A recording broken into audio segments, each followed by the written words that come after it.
Hello there everyone. Today we will discussing about the Chapter 2, Unit 1, Forerunners of Writing, meaning kung paano po nagsimula at na-develop yung pagsulat. Paleography. From the Greek word palaios, meaning old, and graphein, which means to write, is the study of early writing as distinct from calligraphy, which is the art of handwriting. Paleography, ito daw po ay tungkol sa pag-aaral kung paano ang sistema ng pagsusulat noong unang panahon. So bakit nga po bumahalagang pag-aralan natin ito? Dahil ito po ang instrumento na maaari natin pagkunan ng impormasyon ng ating kasaysayan kung paano po na-develop yung ating pagsusulat.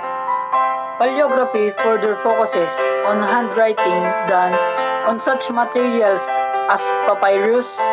Ito po yung nakukuha sa papyrus plant na nagsilbing papel po nila noong unang panahon.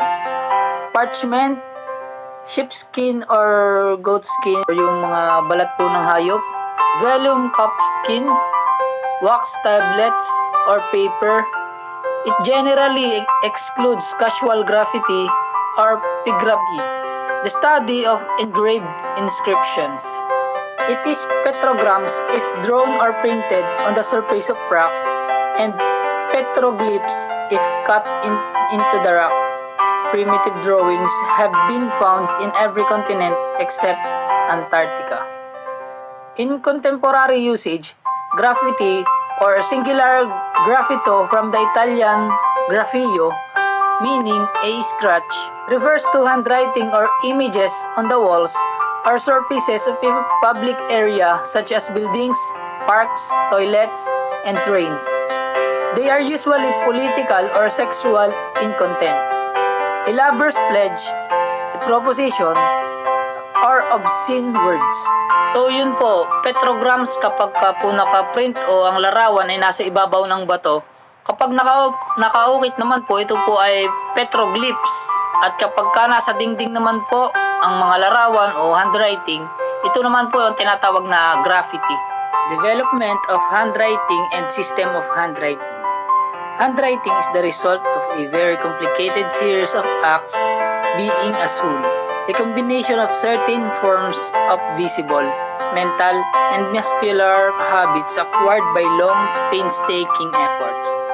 Handwriting is a visible effect of bodily movement, which is an almost unconscious expression of fixed muscular habits, reacting from fixed mental impressions of certain ideas associated with script from.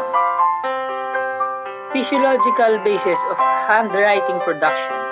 Handwriting originates in the brain when a mental picture of letters and words is formed. The impulse to form a letter begins in the brain's writing certain in the cortex.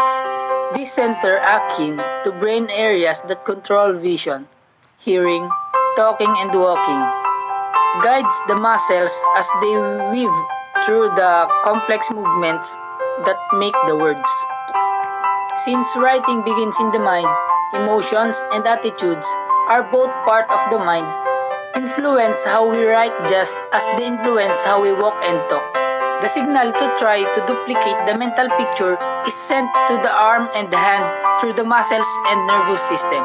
The actual output is almost never an act match of the original mental picture. Sinasabi po dito sa physiological basis of handwriting production, ang pagsusulat daw po ay nagsisimula sa utak natin, kung saan nabubuo ang imahe ng mga letra at mga salita. Ang mga impormasyon na nasa utak natin ay dumadaloy papunta sa braso at kamay sa pamamagitan ng ating mga muscles at nervous system, kung kaya tayo ay nakakalikha ng mga letra o nakakapagsulat. Ngunit ang resulta nito ay hindi halos gayang-gaya sa orihinal na imahe na nasa utak natin. Development of writing. First, children learn writing by following the school copy or model. For example po, ang mga bata ay natututo sa pamamagitan ng pagsunod sa kung anong pinapagawa po sa school, kung ano pong pinapakopya sa kanila. Gaya na lamang po kapag sila babago pa lamang nagsisimula, pinapagawa po sila ng mga line tracing na upang magabayan po sila sa tamang pagsulat ng mga letra. Second, after acquiring some degree of skill, The children no longer follow the school needed. So yung po pagka po sa ulo na nila yung mga letters, kung paano po ito sulatin, hindi na po nila gaanong nasusunod yung standard na tinuturo ng school. Third, as speed increases, conscious design and regularity begin to break down. So yun po, kapag ka nasasaya na magsulat, bumibilis na, hindi na po natin namamalayan na nag-iiba na po yung ating sulat. Dito na po lumalabas yung pagkakakilanlan at pagkakaiba-iba ng sulat ng bawat individual.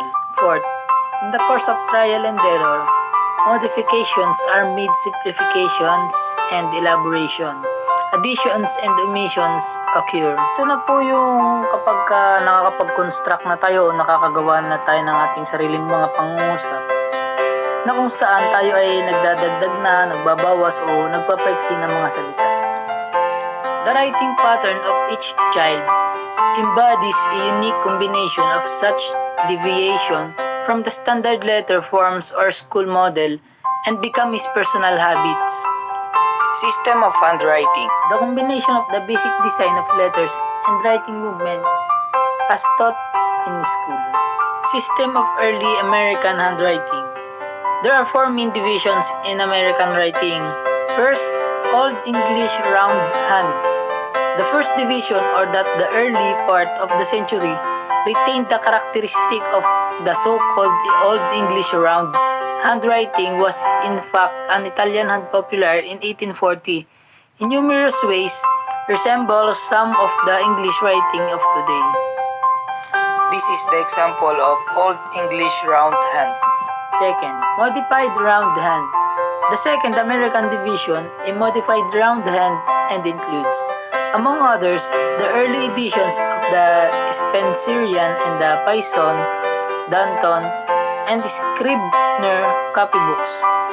The division began early in the century and continued until the systematizing of the new copybooks. After 1960, developed an entirely new handwriting. Example of modified round hand. Third is the Spencerian.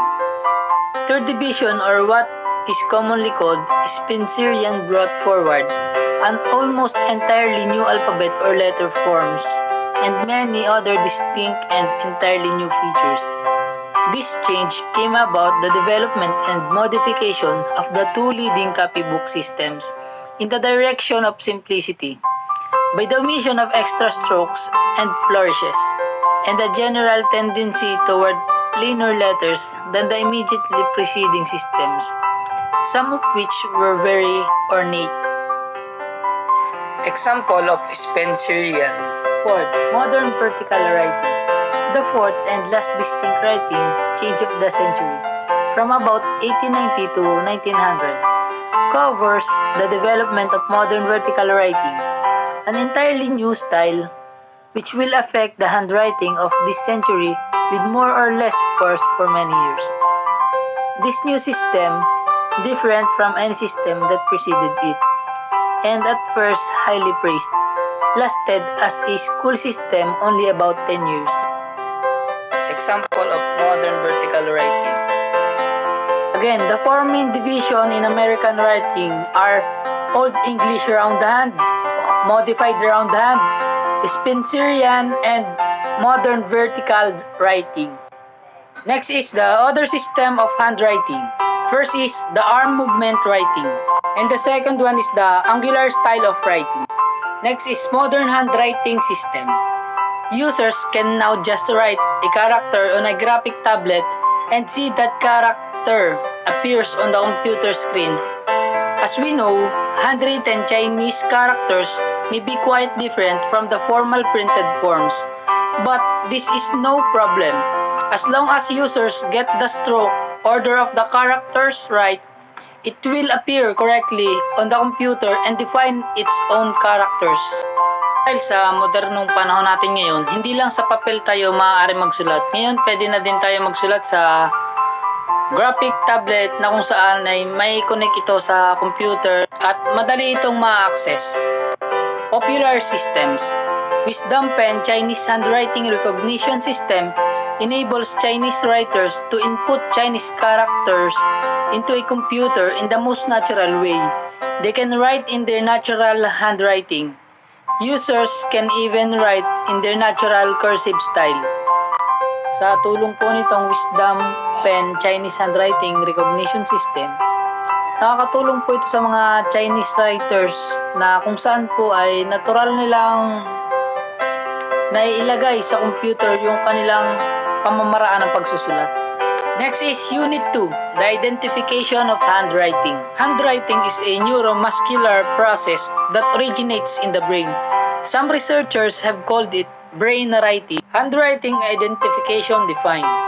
In the legal sense, as it applies to civil and criminal litigation, handwriting identification seeks to establish the identity or non-identity of a writer. One handwriting should exhibit significantly different writing habits and letter designs or allograph from another. Ang handwriting identification daw po ay naglalayo na ipakita kung ano yung pagkakaiba ng pagkakakilanlan ng sulat ng isang writer sa iba pang writer. Next is the principle of identification. The identification of handwriting is based on the proposition that people are all alike. People are all different. To be able to make a positive identification of a person, a document examiner must be able to observe the distinguished individual features which separate one person from all others. Sa handwriting naman po, all handwritings are alike. If this were not, so we would not be able to read another person's handwriting, but all handwriting is different. So, para nga po yung sa proposition ng tao, ang lahat daw po ng tao ay magkakapareho, pero ang mga tao ay meron din pong pagkakaiba. For example po, tayong mga tao, meron tayong utak, meron tayong ilong, may mata, may bibig. Pero hindi din po lahat ng tao ay magkakapareho. Merong matangkad, merong maliit, merong pango, may matangos ang ilong. Meron pong pagkakaiba sa mga tinatawag na individual features. Ganon din po sa pagsusulat. Lahat po ng handwriting ay magkakapareho, especially po kapag iisa yung language na ginagamit kasi madami din pong language na iba po yung kanilang paraan ng pagsusulat. Pero sinasabi po dito na kung hindi magkakapareho ang handwriting, wala pong makakaintindi sa akda ng iba o sa sulat ng iba. Pero may pagkakaiba din po itong handwriting based sa features niya. Kumbaga po, halimbawa, sulat ng isang normal na tao sa sulat ng isang doktor. Meron po silang pagkakaiba at doon makikita yung pagkakakilanlan ng bawat sulat. Similarities and differences. Any two writings in the same language and especially those based on the same writing system naturally have similarities, and when closely examined, two writings by the same person show some natural and inevitable variation in letter form, which must be weighed, measured, noted, and accounted for by expert. So, ang nag-aaral po ng pagkakaiba at pagkakapareho ng mga handwritings ay yung pong mga eksperto na kung saan nalalaman po nila kung o na-identify kung kanino po itong sulat. In the identification of handwriting, all characteristic of both the questioned and the specimen writings must be considered. Basic handwriting habits common to both must agree if all are the work of the same writer. Any single fundamental dissimilarity between two samples of writing is a strong indication of two writers, unless this divergence can be logically accounted for. Why is handwriting undefiable? Undefiable po ang handwriting dahil bawat tao po ay may iba't ibang pagkakakilanlan ang kanilang mga sulat. For example po, kapag halimbawa nag-exam, meron pong isang hindi nakakapagpangalan sa kanilang test paper. So pag pinagtanong po yun, titingnan lang nila yung kung ano yung style ng pagsusulat, malalaman na po nila kung kanila ba yun o hindi. But there are some complicating factors na kailangan i-considered sa comparison process. Gaya po nitong mga nakasulat. First, no individual can write exactly the same way twice. This is called natural variation, and a reasonable amount of it is indicative of genuine writing. Walang individual na kaya magsulat ng exactly na katulad nung sa una niyang ginawa. Kumbaga, meron nga pong variation. Doon na po nagkakaproblema sapagkat mahirap pong i-determine kung yung pagkakaiba po ba ay dahil lang sa variation ng pagsusulat mo nung una at nung pangalawa, o ito po ba ay sulat na nung isa pang writer. Second, complication is that all writers have the ability to intentionally alter their habitual writing characteristic to some degree. Kumbaga po, kaya din po natin minsan na gayanin yung penmanship nung isa pang writer. Kaya nga po kadalasan meron po ditong nangyayaring kaso na ginagaya yung perma. Kung mapapatunayan po ay pwede po natin kasuhan ng forgery. And third, there may be a superficial and pictorial resemblance in the writings of two persons. So yun po, may kaso naman po na at hindi maiwasan na meron talaga tayong makakapareho ng sulat or yung atin pong penmanship. Kadalasan po ito po ay nangyayari dun sa kapareho nating school o mga klase. Maaari din pong sa pamilya natin. Halimbawa po, nung tayo nasa elementary pa lang, kapag po na very good yung kaklase natin kasi maganda yung sulat, kumbaga ginagaya po natin yung pamamaraan ng pagsulat niya. Sabi nga po dito, the success of any handwriting comparison rides on two factors, the quantity and the quality. Pabor po ako doon based sa experience po natin. Kapag po marami tayong sinusulat, kung meron po tayong kukopyahin na penmanship, mapapansin po natin na habang tumatagal, bumabalik po yung ating penmanship o yung ating pamamaraan ng pagsulat sa kung ano po yung ating original na pamamaraan. Para po yun sa quantity. Sa quality naman po, makikita po natin ito sa kung gaano po ka-consistent yung kanyang penmanship kahit na madami po itong sinusulat. Next is handwriting analysis. Graphology. The study of handwriting to determine one's personality traits is not handwriting analysis.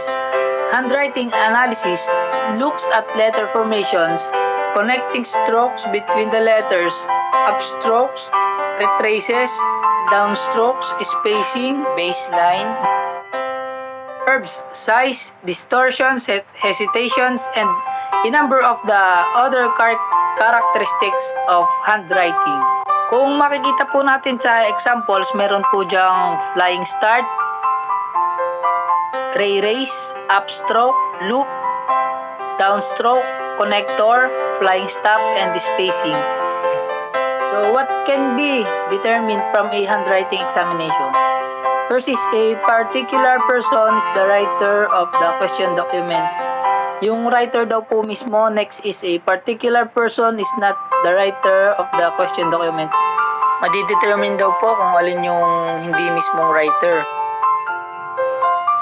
And then the question document contains forged or non-genuine signatures. Yung forged, yung mga peking perma po. The method by which a signature was produced. Yung kung paano daw po na-produce ang isang pirma at yung the sequence of writing. Diyan po papasok yung kung saan po yung nag-start o yung tinatawag po natin na flying start, loop, connector, flying stop. Doon po natin makikita yun sa sequence of writing. Yun pong mga formation of letters. Can you compare printed writing to cursive writing? Sometimes, some writers have enough writing traits that carry over between cursive and printing to allow for a good comparison, and some do not.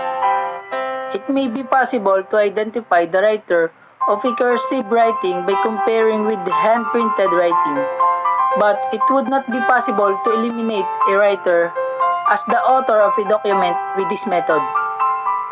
Can right or left-handedness be detected by examining handwriting? Contrary to popular belief, there are three things that cannot be reliable ascertained by examining handwriting. One of those is handedness of the writer. The other two things are the author's gender and age.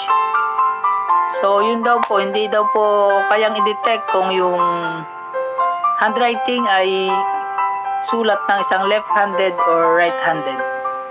Examination of documents in a foreign language. It is possible to examine a foreign language, but the examiner must first learn about the characteristics of the written language and how that writing is taught. National and racial evidences in handwriting. The investigator may often get valuable information from the content of a document by certain peculiarities of writing and punctuation used by different races and nationalities. Some of these clues are shapes of letters and numbers. There is a difference between American and British and other nations in the way figure 1 and 7 are made. European practice is to make 7 with an extra cross stroke and to add an upper stroke to the figure 1, which American and British do not do. Method of dating. Americans make a date with numbers by putting down the month, day, and year. For example, February 21, 1966 would be written as 21/2/66. And a European would reverse the order of the first two numbers and write 21/2/66. In spelling differences, there are different ways of spelling used between English and Americans. It would depend upon what kind of teacher a person had. The punctuation marks, the usual quotation marks used in English language are not used in Spanish and French, who make a dash. Words and phrases. American says, "Do you have a pencil?" While the British say, "Have you got a pencil?" Experience is necessary to interpret this fine distinction, but they may give valuable clue as to the national origin of the writer. Good day, I am Garcia Randel. Dito po ako upang mag-ulat ng Unit 3, Characteristic of Handwritings. The recognized correct interpretation and complete comparison of elements, characteristic in all qualities, are the essential phases of scientific handwriting examination. Every element or quality in handwriting has same value as means of identifying it, but these qualities vary greatly and significant. Two categories of handwriting characteristic. Depending on the cultural settings, time, and place, when the writing is learned, entire group of individuals may be taught or trained to write in the same way. When the individuals are still on the process of learning to write, there are differences in their ability to do tasks, and the result are not all the same. But the true individualizing differences appear over time. As we grow and mature physically and personally, our handwriting become more of an individual product through conscious change made to fit a mental pictures of how we want our writing to appear more consciously. All the factors which identify handwriting fall into two general and somewhat overlapping groups. Ang unang-una po ay class characteristic. Are those common to a number of rights and may result from such influence as the writing system studied. Family association, trade training or foreign education, as well as carelessness and haste in execution. Next ay individual characteristic. Are those which are high personal or peculiar and unlikely to occur in combination. In other instances, handwriting is made up of various elements that is asserting outstanding distinctive features that is individual characteristics are. Some of them usage senior offer as inconspicuous but very significant that it has a quality of roundness, smoothness, legibility, or speed. Kaya sabi po dito na dito naman ay kakaiba at bihira dito sa individual characteristic. Yung bibihira lamang ang katangian ng isang pagsulat ay may natatanging kalidad ng artist o isang mahirap na kalidad at marami sa mga elemento nito ay yang sining,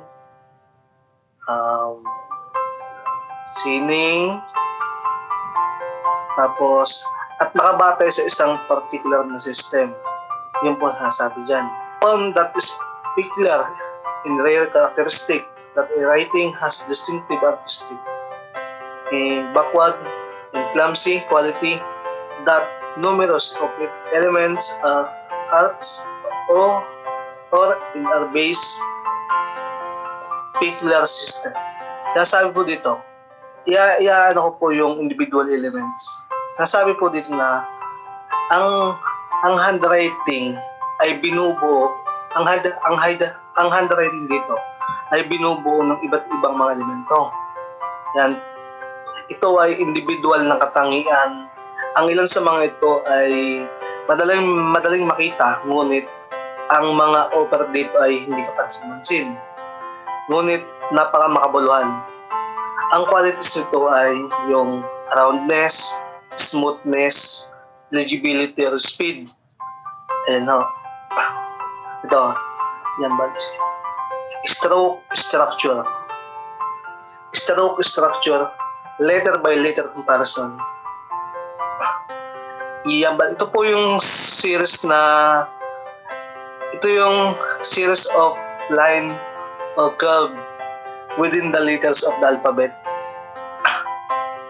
Itong initial stroke makita nyo dyan. This refers to the starting stroke formation. Yun, sasabi dito, yung initial stroke po, ang ibig sabihin po nun ay initial or beginning stroke may not be necessary to the basic letter form. Yung dyan po nagsisimula ang beginning stroke kung tawagin ng initial stroke.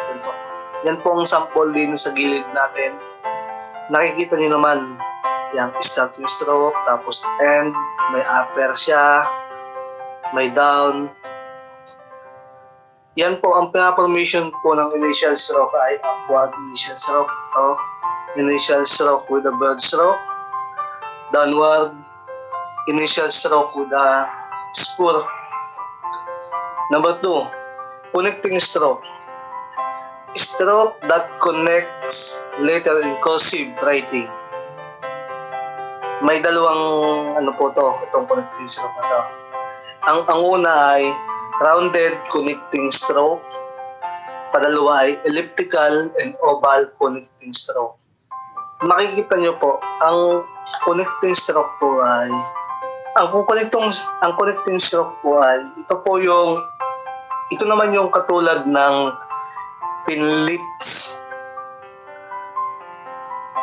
and separation.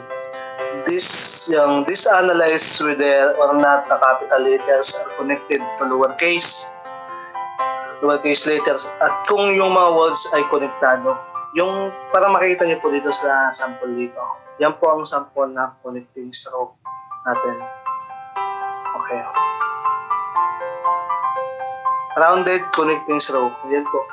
The connecting stroke is rounded in appearance and almost copybook from way of writing. Elliptical and oval connecting stroke. Kind of connecting stroke wherein the stroke are rounded by closer. Note the lateral spacing of length of the signature is shorter than the rounded connecting stroke. Ito po yan. Angular connecting stroke.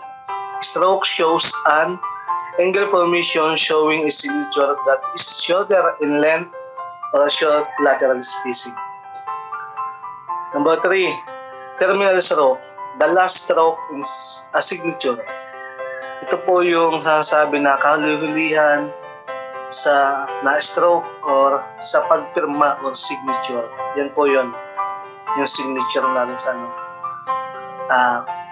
May ano po siya, upward tapering terminal stroke, downward blunt terminal stroke, blunt horizontal terminal stroke, tapering for downward terminal stroke. Kinds: lying or tapering terminal stroke. Kinds of terminal strokes wherein the width of the stroke diminishes in size as the momentum of writing ends. Blunt terminal strokes. The terminal strokes diminishes abruptly. 4. Loops. Strokes found in long letter resembles an oblong curve. Short letters are those without appendage. The loops up the possibly written letter may be symmetrical or it may be flat on one side and the other be asymmetrical. 5. Eye loop or eyelet. The small loop formed by stroke that extend in divergent direction. Diacritic. An element added to complete certain letters. Bird. A. Rudimentary curve initial strokers. Blunt ending beginning. Blunt ending in initial strokers, a result of the drawing process in forgery. Bakal na. The horizontal in loop strokes that are often used to complete such letters. 11. Central parts are body. The parts of a letter are ordinarily formed by a small circle that usually lies on the line writing. Foot of the letter or oval. The lower portion of any downstroke which terminates on the baseline. The diacritic. Okay, na ulit natin. Hitch. The introductory backward stroke added to the beginning and the ending of many capital letters. 15. Hook or trot. The bend crook or curve in the inner side of the bottom loop or curve of small letter. Hump. The rounded outside, top to the bend. Crook or curve in small letters. Spur. Short horizontal beginning stroke. Knob. Rounded appearance at the beginning or ending strokes. Main stroke or shank stem. Downward strokes if any letter. Skill level. Skill level can be best described as an appreciation of beauty as applied to handwriting. An individual with a high skill level produces writing that is fluid, rhythmic, perhaps artistically embellished, and in short, pleasing to the eye. Skill level by itself may be one of more important characteristics of identification or non-identification. One of the basic concepts of handwriting identification is that a person with a low skill level cannot write above that level, while a person with a high level can write a lower level, or generally produce writing of lesser quality than what is his norm. A person with lower skill level abandoning his own handwriting and is attempting to fashion an artistic form of an imagined handwriting style. This is in fact a disguised form of writing. Form. This is probably the most basic individual characteristic. Form is pictorial representation of a letter or writing movement. A highly visible dissimilarity in the form of the same letter found in both the question and standard material is an inherent difference in handwriting. Form is the first of the individual characteristic that will receive the document examiner's close scrutiny. Sabi po dito na itong form marahil ang pinakapangunahing katangian ng isang pangunahing katangian ng individual. Ang sasabi po na ang form, ang representasyon ng isang liham o sulat o kalusan. Yang napalog po dito, yung parang may pagkakaiba sa anyo ng parehong liham na matagpuan sa parehong tanong.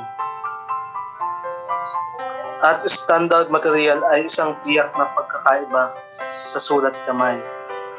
Form ang una sa mga individual na katangian na tatanggap ng dokumento ng pagsusuri malapit sa siyasat. Movement. This is the manner in which the pen moves in order to form a letter. Some parts of the movement have been historically referred to as garland. If the pen moves overhand or clockwise, producing rounded letters formation or arcade.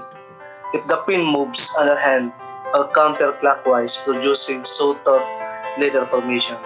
Sasabi po dito na ang movement po ay isang paraan kung saan ang yung sasabing pen moves. Ang pen ay gumagalaw upang bumuo ng isang sulat o letra.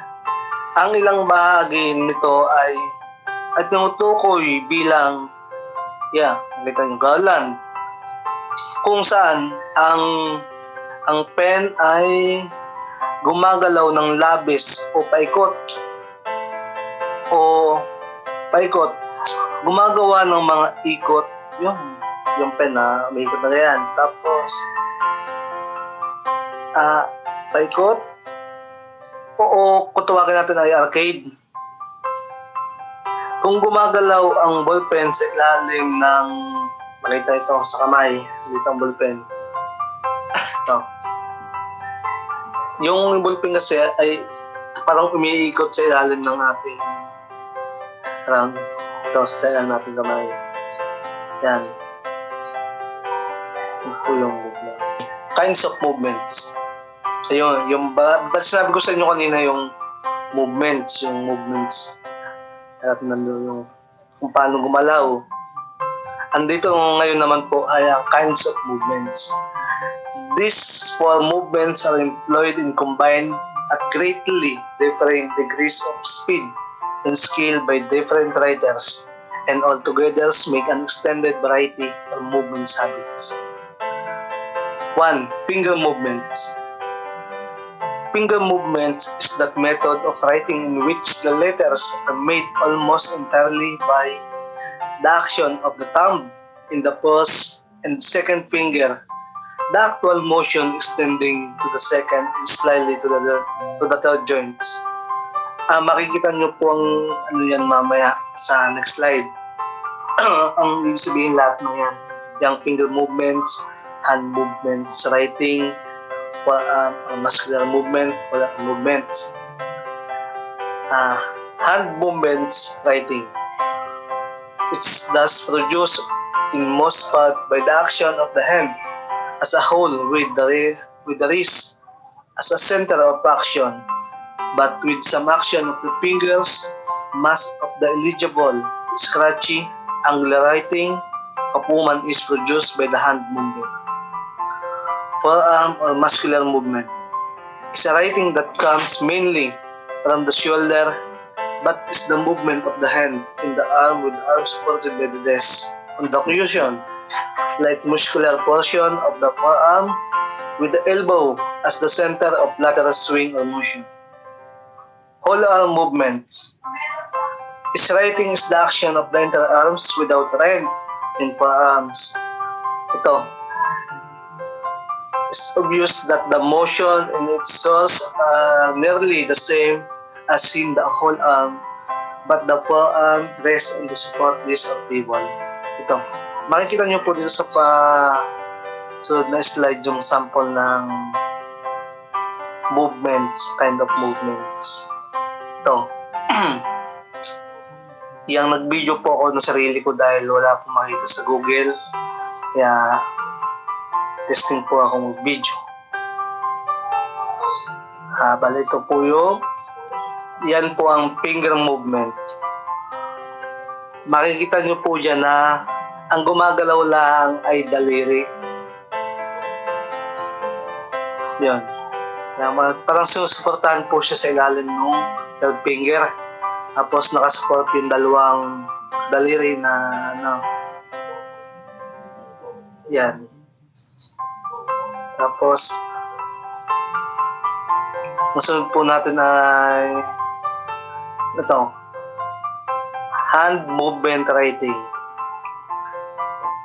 Ipapakita po dito na yung kabuuan ng kamay, yung sa binasa ko po kanina na yung ang gumagalaw po talaga, hindi lang basta daliri, kundi buong kamay ang gumagalaw.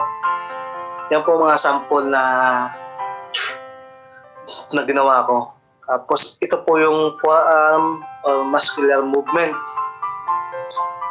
Dito po makita po dito na gumagalaw yung fingers mo, hand hanggang sa siko. Pero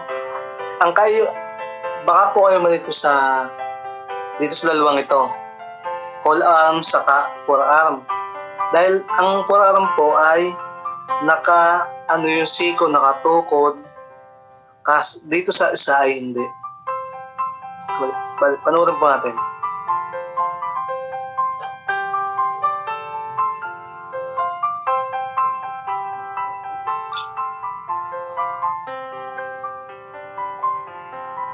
Tapos ito pong isa ay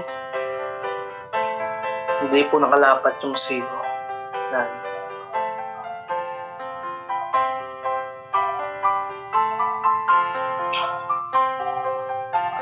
Yan po ang sasabi na kinds of movements. Yan po ang apat na yan.